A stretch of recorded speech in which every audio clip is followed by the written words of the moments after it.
कहानियों को हम बचपन से ही सुनते गुनते आते हैं, इसीलिए कहानियाँ हमारे दिल के करीब होती हैं और साहित्य की सभी विधाओं में कहानियाँ सबसे ज़्यादा प्रसिद्ध होती हैं, सबसे ज़्यादा चर्चित होती हैं। हिंदी साहित्य की जो कालजयी कहानियाँ हैं या जो महत्वपूर्ण कहानियाँ हैं, उन सब पे पाठकों का हक है। सभी जो किताबों के शौकीन पाठक हैं, उन्हें इन कहानियों को जानना चाहिए, पढ़ना चाहिए। किताबें आपकी इस ज़रूरत को पूरी करेगा। हिंदी की जो कालजयी कहानियाँ हैं, उनमें से कुछ कहानियाँ जैसे कि उसने कहा था, कफन आदि पहले ही किताबें में आ चुकी हैं। इस कड़ी में आज मैं आपको एक और बहुत ही महत्वपूर्ण कहानी बताने जा रही हूँ। चीफ की दावत। भीष्म साहनी की लिखी हुई है यह कहानी। भीष्म साहनी आपको याद होंगे, उन्होंने तमस जैसा महत्वपूर्ण उपन्यास लिखा था। तमस एक दस्तावेज की तरह है हमारे सामने, जो कि सांप्रदायिक दंगों के जड़ की बात करती है। दंगे कैसे जन्म लेते हैं, कैसे फैलते हैं, उनकी क्या पीछे किसकी क्या मंशा रहती है, उपन्यास हमें यह सब कुछ बता देता है। तो भीष्म साहनी की कई कहानियाँ भी बहुत महत्वपूर्ण हैं, फेमस रही हैं। उनमें से एक है चीफ की दावत। यह कहानी अपने जन्म के समय से अभी तक प्रासंगिक है, उल्लेखनीय है। यह कहानी है मध्यम वर्गीय युवाओं के, यानी कि मध्यम वर्गीय शिक्षित युवाओं की महत्वाकांक्षाओं के बारे में, या आज के जो मध्यम वर्गीय युवा हैं उनका जो व्यवहार है उस पर बहुत करारा व्यंग है यह कहानी। यह हमें सोचने पर भी विवश करती है कि हम कहाँ से कहाँ तक आ गए हैं।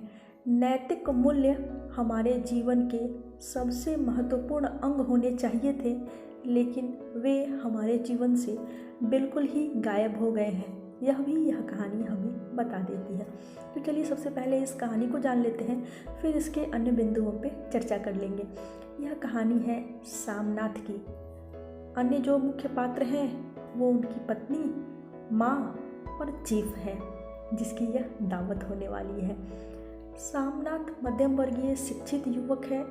उसकी माँ उसे बहुत ही मेहनत से पढ़ा लिखा के काबिल बनाती है, बड़ा करती है। माँ के पास साधन नहीं थे, पैसे नहीं थे, लेकिन वह अपने बेटे के सपनों को पूरा करना चाहती है। इसके लिए वह अपने सारे जेवर बेच देती है और उन पैसों से सामनाथ की शिक्षा दीक्षा पूरी करती है। सामनाथ इस उम्मीद में लगा हुआ है कि उसकी तरक्की हो जाए, और इसके लिए वह अपने विदेशी बॉस को घर में दावत देता है। साथ ही ऑफिस के कुछ अन्य कलीग्स भी आने वाले होते हैं। सामनाथ समाज के उन शिक्षित युवकों का प्रतिनिधित्व करता है जिनकी नज़र में अनपढ़ माँ बाप एक बोझ होते हैं। उन्हें लगता है कि माँ बाप ओल्ड फैशन है, मैं तो पश्चिमी रंग ढंग में रंगा हुआ हूँ, मेरे लिए फैशन ही सब कुछ है। और जो मेरे सराउंडिंग्स में लोग हैं वे भी माँ बाप को बिल्कुल पसंद नहीं करेंगे। उन्हें अपने माँ बाप की शर्म आ रही होती है, और इसलिए इस शर्म से बचने के लिए वे ऐसे युवक अपने माता पिता की उपेक्षा करते हैं, उन्हें अपमानित भी करते हैं। सामनाथ भी यही कर रहा होता है। वह माँ की कोई इच्छा पूरी नहीं होने देता, हर समय उन पे अपनी इच्छाएं थोपता रहता है, लादता रहता है। और जो उसकी सभ्य सोसाइटी है जिसमें सामनाथ रहता है, उसे बार बार यह लगता है कि माँ उसमें मिसफिट है। माँ यहाँ पे लोग क्या कहेंगे कि इसकी माँ ऐसी है वैसी है। वह अपनी माँ पे गर्व नहीं कर पाता है कि माँ ने अकेले इतनी मुश्किलों से मुझे पढ़ा लिखा के इस काबिल बना दिया। इसकी अपेक्षा उसे माँ के ऊपर शर्म आ रही होती है कि माँ देहाती है, माँ अनपढ़ है, माँ ठीक से इंग्लिश नहीं बोल पाती है। ये सारे कारण हैं जिसके लिए वह अपनी माँ को अपमानित करता है, उपेक्षित करता है। दावत आने वाली रहती है तो वह अपने घर में पत्नी से डिस्कस करता है कि क्या क्या तैयारियां हमें करनी चाहिए, घर को कैसे डेकोरेट करना है, कौन कौन सी चीज़ें बाहर से मंगवानी चाहिए, दावत कैसी होगी कि उसका ऐसा रंग जम जाए कि इस बार का प्रमोशन उसे ही मिल जाए। दोनों पति पत्नी डिस्कस करते हैं कि माँ को कहीं हटा दिया जाए, पर उन्हें ऐसी कोई जगह समझ में नहीं आती है कि माँ को हटाया जाए। तो फिर वो डिसाइड करते हैं कि माँ को घर में ही रखते हैं, पर यह ऐसी व्यवस्था कर लेंगे कि माँ उनके सामने नहीं पड़े। और इसके लिए सामनाथ अपनी माँ को समझाता है कि 8 बजे के पहले ही तुम्हें अपना सारा दैनिक कर्म जो है रात का खाना पीना, बाथरूम जाना, सब कुछ कंप्लीट कर लेना है। इसके बाद तुम घर में मेहमानों के सामने नहीं आओगी, और मेहमान सामने न पड़ जाए, कोई ऐसी वैसी बात ना हो जाए, इसके लिए बाकायदा तुम अच्छे कपड़े क्या तुम्हारे पास हैं, वो माँ से पूछता है। बेटे को यह भी पता नहीं है कि माँ के पास क्या है और नहीं है, क्योंकि अब तो माँ बुजुर्ग है और उसकी देखरेख तो वही कर रहा है।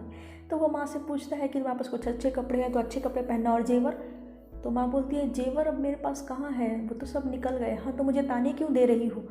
साम्राट ऐसा युवा है जो यह समझता है कि माँ बाप जो बच्चों की परवरिश करते हैं, अपना खून पसीना बहा के जो मेहनत की कमाई लाते हैं वो बच्चे के ऊपर खर्च करते हैं, तो इसमें उनकी कोई विशेषता नहीं है, यह तो उनका फ़र्ज़ था। और ये सिर्फ फ़र्ज़, ऐसे युवाओं के लिए फ़र्ज़ सिर्फ माँ बाप के होते हैं, बच्चों का तो कोई फ़र्ज़ ही नहीं होता है। तो सामनाथ माँ से कहता है ठीक है, मुझे गहनों का उल्हाना मत दो, जो भी कपड़े हैं ठीक ठाक कपड़े पहन कर तैयार रहना, और ख़बरदार उनके सामने मत पड़ना। और इसके लिए वो लोग व्यवस्था करते हैं कि जब सारे लोग हॉल में ड्रिंक्स ले रहे होंगे उस समय माँ को बालकनी में छिपा दिया जाएगा, और जब सब लोग हाथ मुंह धो के ड्रिंक्स के बाद खाना खाएंगे तब माँ को अपने कमरे में भेज दिया जाएगा। सामनाथ इसकी भी व्यवस्था नहीं कर पाता है कि पता नहीं ड्रिंक्स कितनी देर तक चलेगी, उतनी देर तक रात में बाहर माँ क्या करती रहेगी बालकनी की तरफ, इसका उसे बिल्कुल भी ध्यान नहीं रहता है। यही व्यवस्था वह माँ को बारंबार समझा देता है।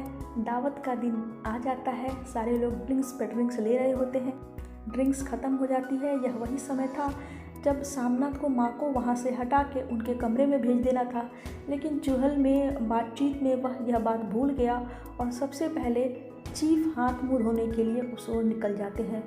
माँ बेचारी राह देखती बेटे के किसी आदेश के इंतज़ार में खर्राटे भर रही होती है, कुर्सी पे बैठे बैठे ही।